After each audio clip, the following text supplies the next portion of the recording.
If you've ever wondered why you have to take a train rather than drive across the channel from the UK to France, here's why.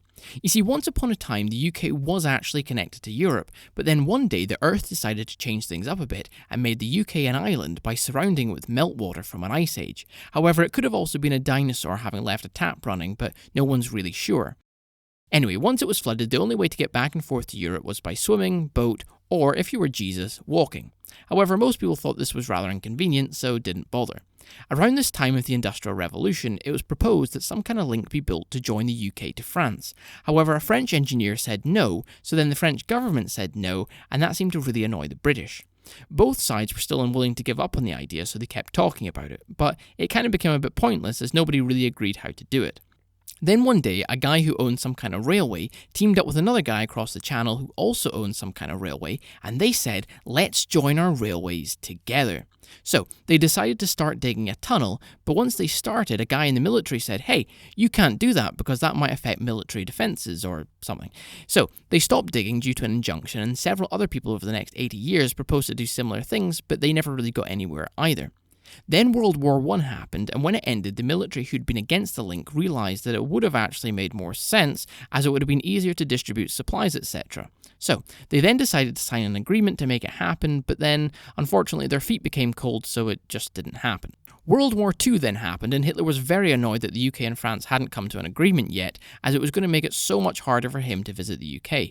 However, Hitler then died and the war ended, so the British leaders said, hey, do you know what, there is no military opposition to a UK-France link, even though there clearly had been, so they signed another agreement to make it happen. However, both sides continued to sit on their hands, presumably to make them go numb, as they had nothing else to do. Eventually, they did stop sitting on their hands and began doing some work, signing lots of bits of paper and working out who was going to pay for what. However, around this time, the UK had a bit of a mental breakdown and began crying. They then said this agreement and all the bits of paper they had signed was stupid and ran off to its bedroom to calm down.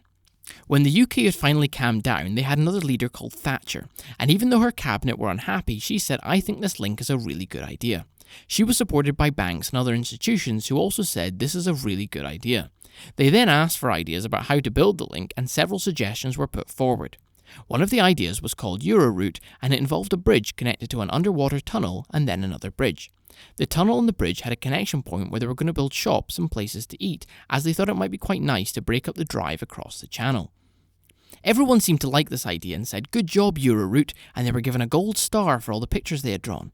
But then someone remembered about all the fish in the channel and they said, fish don't like restaurants. So they asked the fish and they said, you know what, that's right, we don't like restaurants, and what's more, we don't want things to change. Then someone said the water might get disturbed if we put something in it. Someone else remembered about terrorism before someone said that boats will be affected, and someone who was really into safety said that humans are not very good at driving in long tunnels, so they might have accidents. This made the governments very nervous, and so they put all the nice pictures in the bin and looked at another, more boring proposal that didn't have shops and was instead just a tunnel. The idea being that a train in the tunnel would take people and cars back and forth. They surveyed the water for the new proposal, and the water preferred just having the tunnel. The fish were asked their opinion, and they seemed happy no restaurant was going to be built, as they don't like being eaten. A terrorist came forward and said that they would be less likely to do something, as they don't like booking train tickets. The boats were happy as they could continue as normal, and the safety officer said that making everyone take the train would be slightly safer too. So ultimately, even though everyone wanted to drive across the channel, they decided on a train as it was a bit better for safety and the environment. And that's why you can't drive across the channel. Thank you very much for watching, and I'll see you next time.